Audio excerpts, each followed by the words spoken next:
पिछले कुछ दिनों से निफ्टी एक पर्टिकुलर पैटर्न फॉलो कर रहा है जो कि ऑप्शन बायर्स के लिए काफी डेंजरस है। और निफ्टी डेली बेसिस पे एक पर्टिकुलर ट्रेल छोड़ रहा है जो इंडिकेट करता है कि हो सकता है निफ्टी में एक शार्प फॉल आए।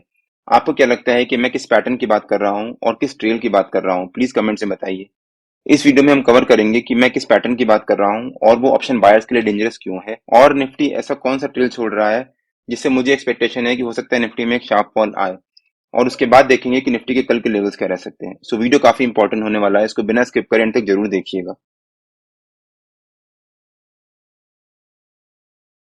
Hello friends, welcome to trade to spend. Nifty के डेली एनालिसिस के एक और वीडियो में आपका स्वागत है। होप आपने हमारा कल का वीडियो देखा होगा जिसमें हमने अपने आज के लेवल शेयर किए थे। अगर आपने वो वीडियो नहीं देखा है तो उसका लिंक मैंने डिस्क्रिप्शन में डाल दिया है और आपको ऊपर यहाँ पर आई बटन में मिल जाएगा। एक बार आप वो वीडियो जाकर जरूर देखिएगा। हमने जैसा मेंशन किया था निफ्टी ने ऑलमोस्ट वैसा ही मूवमेंट दिया। हमने कहा था कि अगर निफ्टी एक गैप अप ओपनिंग देता है तो हमें वहां पर जंप नहीं करना है, वहां पर वेट करना है पहली 15 मिनट की कैंडल का। और निफ्टी दिन भर करीब 2 बजे तक उसी पहली 15 मिनट की कैंडल के रेंज के बीच में ही ट्रेड करता रहा। ना उसने ऊपर की तरफ ब्रेकआउट दिया ना नीचे की तरफ ब्रेकडाउन दिया। तो जैसा मैंने अपने पिछले वीडियो में कवर किया था और मैंने शुरू में कहा भी था कि निफ्टी एक पर्टिकुलर पैटर्न फॉलो कर रहा है जो कि ऑप्शन बायर्स के लिए काफी डेंजरस है। उसमें क्या होता है कि मान लीजिए निफ्टी ने जहां पर एक गैप अप ओपनिंग दी, आपने गैप अप ओपनिंग देखकर ऑप्शन बाय किया, लेकिन निफ्टी एक दिन गैप अप ओपनिंग देने के बाद दिन भर एक रेंज में चला गया। रेंज में जाने की वजह से जो भी ऑप्शन का प्रीमियम होता है वो डिके होता है, जिस वजह से ऑप्शन बायर को काफी डिफिकल्टी होती है, उनके स्टॉप लॉस हिट होते हैं। जैसे निफ्टी ने कल भी यही किया। निफ्टी ने कल भी यहाँ पर एक बाउंस दिखाया, एक गैप अप ओपनिंग दी, उसके बाद निफ्टी ने एक रेंज में चला गया और दिन भर एक रेंज में ट्रेड करता रहा। थर्सडे को भी निफ्टी ने वही किया, एक गैप अप ओपनिंग दी और उसके बाद दिन भर पहली 15 मिनट की कैंडल के रेंज में ही ट्रेड करता रहा। ना ऊपर की तरफ ब्रेकआउट दिया ना नीचे की तरफ ब्रेकडाउन दिया। आज भी निफ्टी ने वैसा ही किया। निफ्टी जो पहली 15 मिनट की कैंडल थी उसी के अराउंड ट्रेड करता रहा और ना ही ऊपर की तरफ ब्रेकआउट दिया ना नीचे की तरफ ब्रेकडाउन दिया। और करीब 2 बजे के आसपास पहली 15 मिनट की कैंडल की जो रेंज थी उसको ब्रेकआउट दिया और उसके बाद निफ्टी ने ऊपर की तरफ एक शार्प मूव दिखाया। और 2 बजे के आसपास मैंने अपने व्हाट्सएप प्रीमियम ब्रॉडकास्ट और फ्री टेलीग्राम चैनल में अपडेट भी किया था कि हो सकता है निफ्टी में अब एक शार्प अप मूव आए।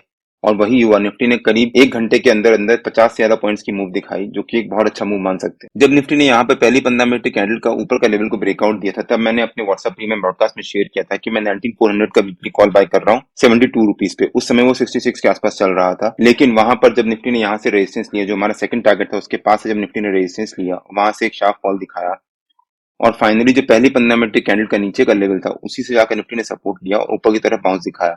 और 2 बजे के आसपास जब हमारी बाइंग ट्रिगर हुई 19400 की कॉल की, वो 72 रुपीज से 88 रुपीज तक गया और वहां पर हमें एक अच्छा प्रॉफिट दिया। अगर आप परसेंटेज के टर्म्स में देखें तो 20% ज्यादा का प्रॉफिट दिया 1 घंटे के अंदर अंदर। और सेम चीज बैंक निफ्टी में भी हुई। अगर हम बैंक निफ्टी का चार्ट देखें एक बार, बैंक निफ्टी ने भी पहली 15 मिनट की कैंडल के अराउंड पूरा दिन बिताया। जब बैंक निफ्टी ने 11:15 बजे के आसपास पहली 15 मिनट की कैंडल के नीचे के लेवल को ब्रेकडाउन दिया था, तब मैंने अपने व्हाट्सएप प्रीमियम ब्रॉडकास्ट में क्लियरली मेंशन किया था कि हमें वहां पर जंप नहीं करना है, वहां पर वेट करना है। मुझे एक्सपेक्टेड था कि बैंक निफ्टी में भी एक रिकवरी आएगी और एग्जैक्टली वैसा ही हुआ। मुझे एक्सपेक्टेड क्यों था? बैंक निफ्टी के जितने भी अंडरलाइंग स्टॉक्स थे वो ऑलमोस्ट सब ग्रीन में थे और सब एक पॉजिटिव स्ट्रेंथ शो कर रहे थे, जिस वजह से चांसेस कम थे कि बैंक निफ्टी में एक फॉल आएगा। और वैसा ही हुआ। बैंक निफ्टी ने उसके बाद वहां से एक बहुत अच्छी रिकवरी दिखाई। जब बैंक निफ्टी ने यहाँ पर करीब 9:45 बजे के आसपास एक ग्रीन कैंडल बनाई थी, तब मैंने अपने व्हाट्सएप प्रीमियम ब्रॉडकास्ट में शेयर किया था कि मैं 43,600 का वीकली कॉल बाय कर रहा हूँ 170 रुपीज पे। 170 रुपीज से बाइंग ट्रिगर हुई, लेकिन बैंक निफ्टी ने जब यहाँ पर एक फॉल दिखाया तभी मैंने क्लियरली मेंशन किया था कि हमें एग्जिट नहीं करना है, मैं वहां पर वेट करूंगा। और बैंक निफ्टी ने हमारे नो ट्रेडिंग जोन के ऊपर के लेवल से सपोर्ट लिया और वहां से एक बहुत अच्छा बाउंस दिखाया और उसके बाद वो 170 रुपीज से सीधे सीधे 195 रुपीज तक गया और वहां पर भी हमें 25 पॉइंट का अच्छा प्रॉफिट दिया। नो ट्रेडिंग जोन मेरे लिए काफी इंपॉर्टेंट होता है। निफ्टी और बैंक निफ्टी का नो ट्रेडिंग जोन में डेली बेसिस पे अपने यूट्यूब चैनल में अपलोड करता हूँ। अगर आपने मेरा यूट्यूब चैनल सब्सक्राइब नहीं किया है तो प्लीज सब्सक्राइब कर लीजिएगा और बेल आइकन जरूर हिट कर लीजिएगा, सो दैट आपसे ये वीडियोस मिस ना हो। अब अगर हम निफ्टी के चार्ट पे वापस आ जाते हैं, अगर हम निफ्टी का डेली चार्ट देखें एक बार, जैसा मैंने स्टार्टिंग में कहा कि निफ्टी एक पर्टिकुलर ट्रेल छोड़ रहा है डेली बेसिस पे। निफ्टी डेली बेसिस पे एक गैप बना रहा है। गैप निफ्टी या कोई भी स्टॉक या इंडेक्स के लिए काफी क्रूशियल होता है। अगर कोई भी स्टॉक या इंडेक्स को ये गैप बनाता है ऊपर की तरफ या नीचे की तरफ, तो नॉर्मली ये देखा गया है कि वो उस गैप को कवर करने जरूर आता है। निफ्टी ने यहाँ पर 2 गैप बनाए हैं और निफ्टी हमारा जो वीकली रेजिस्टेंस है, जो मैंने अपने वीकली के वीडियो में कवर भी किया है, हमारे वीकली रेजिस्टेंस के पास जाकर ट्रेड करना शुरू कर रहा है। हो सकता है निफ्टी हमारा जो वीकली रेजिस्टेंस है वहां से रेजिस्टेंस ले और वहां से एक फॉल दिखाए। अगर आपने हमारा वीकली का वो वीडियो नहीं देखा है तो उसका भी लिंक मैंने डिस्क्रिप्शन में डाल दिया है और आपको ऊपर यहाँ पर आई बटन में मिल जाएगा। मैं रिकमेंड करूंगा कि एक बार आप वो वीडियो जाकर जरूर देखिएगा। आपको वहां से आइडिया होगा कि निफ्टी के इस हफ्ते के लेवल्स क्या रह सकते हैं, और अगर निफ्टी उसको ब्रेकआउट या ब्रेकडाउन देता है तो उसके टारगेट्स क्या रह सकते हैं। तो हो सकता है निफ्टी हमारे वीकली रेजिस्टेंस के पास आए, वहां से एक रेजिस्टेंस ले और वहां से एक शार्प फॉल दिखाए और ये दोनों गैप कवर करे। और अगर हम ध्यान से देखें तो निफ्टी इस ट्रेंड लाइन से रेजिस्टेंस भी ले सकता है। जैसे निफ्टी ने यहाँ पर रेजिस्टेंस लिया, निफ्टी ने यहाँ पर भी एक रेजिस्टेंस लिया, हो सकता है निफ्टी यहाँ तक एक जंप दिखाए और फिर यहाँ से निफ्टी एक रेजिस्टेंस ले, और ये हमारा जो वीकली का रेजिस्टेंस है उस रेजिस्टेंस के पास ही होगा। तो हो सकता है निफ्टी यहाँ से एक शार्प फॉल दिखाए।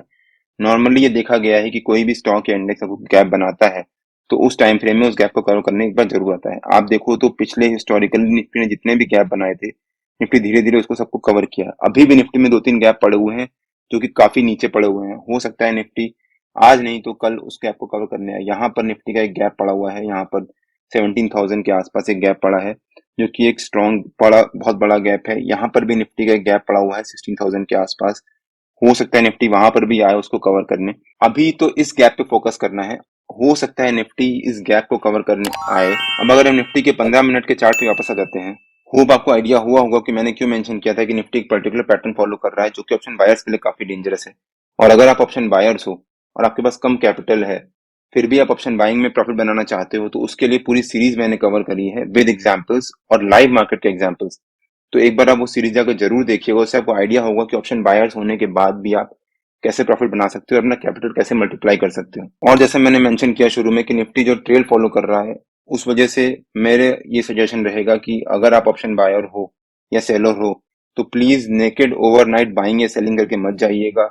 अगर आपको बाइंग या सेलिंग करनी है तो उसको हेज जरूर कर लीजिएगा, क्योंकि अगर निफ्टी ने कोई भी एक रैंडम मूवमेंट दिखाई तो आपको लॉस हो सकता है। निफ्टी हमारे वीकली रेजिस्टेंस के पास जाकर ट्रेड करना शुरू कर रहा है इस समय, तो हो सकता है निफ्टी वहां से एक रेजिस्टेंस ले और वहां से एक शार्प फॉल दिखाए। अब देखते हैं कि निफ्टी के कल के लेवल्स क्या रह सकते हैं। मेरे ख्याल से 19,479 निफ्टी का कल का रेजिस्टेंस रह सकता है और 19,370 निफ्टी का कल का सपोर्ट रह सकता है। हो सकता है निफ्टी कल इसी रेंज के बीच में ट्रेड करे। 19,479 निफ्टी का एक इंपॉर्टेंट रेजिस्टेंस है, वीकली के वीडियो में कवर भी किया है, तो एक बार आप वीकली का वीडियो जाकर जरूर देखिएगा।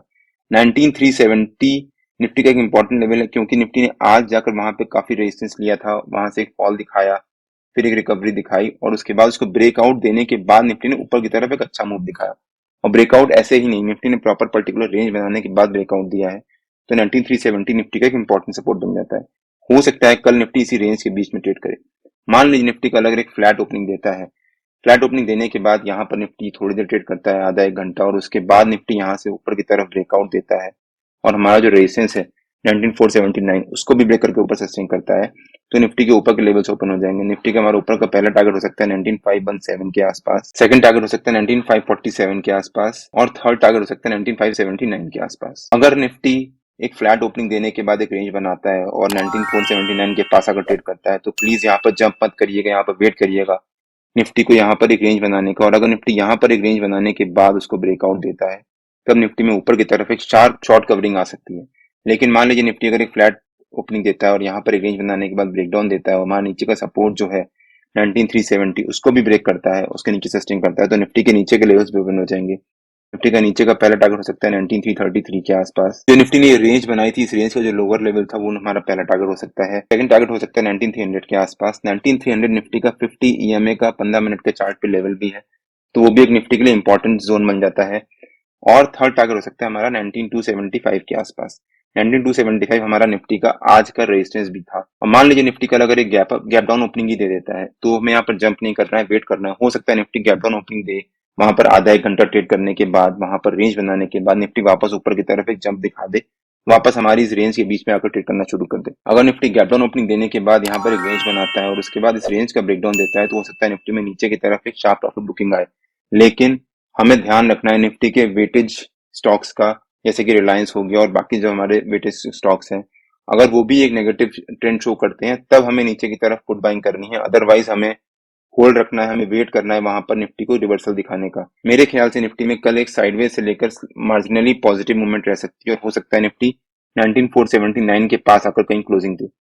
और मान लीजिए निफ्टी कल अगर एक गैप अप ओपनिंग ही दे देता है 19,479 के आसपास, तो मैं यहाँ पर जंप नहीं करना है, वेट करना है। हो सकता है निफ्टी 19,479 के पास अगर ट्रेड कर ओपनिंग दे और उसके बाद यहाँ पर एक रेंज बनाना शुरू कर दे, रेंज बनाने के बाद निफ्टी यहाँ से रेजिस्टेंस ले वापस नीचे की तरफ फॉल दिखाए, 19,479 निफ्टी का इंपॉर्टेंट लेवल बन जाता है। और अगर निफ्टी 19,479 के पास आकर रेंज बनाता है और करीब 10:15 बजे के आसपास इसको ब्रेकआउट देता है, तो निफ्टी में ऊपर की तरफ एक काफी अच्छी शॉर्ट कवरिंग आ सकती है, तो उसका हमें ध्यान रखना है। निफ्टी और बैंक निफ्टी के जो भी लेवल्स होते हैं वो डेली बेसिस पे मैं अपने टेलीग्राम चैनल में पोस्ट करता रहता हूँ। अगर आपने मेरा टेलीग्राम चैनल ज्वाइन नहीं किया है तो उसका लिंक मैंने डिस्क्रिप्शन में डाल दिया है और आप मेरे को टेलीग्राम में ट्रेड टू स्पेंड नाम से सर्च मार्केट ज्वाइन कर सकते हैं। अगर आपको वीडियो अच्छा लगा हो तो please like share and subscribe और बेल आइकन जरूर हिट कर लीजिएगा, सो दैट जब भी मैं अपना अगला वीडियो पोस्ट करूं आपको नोटिफिकेशन आ जाए। Till than happy trading and जय हिंद।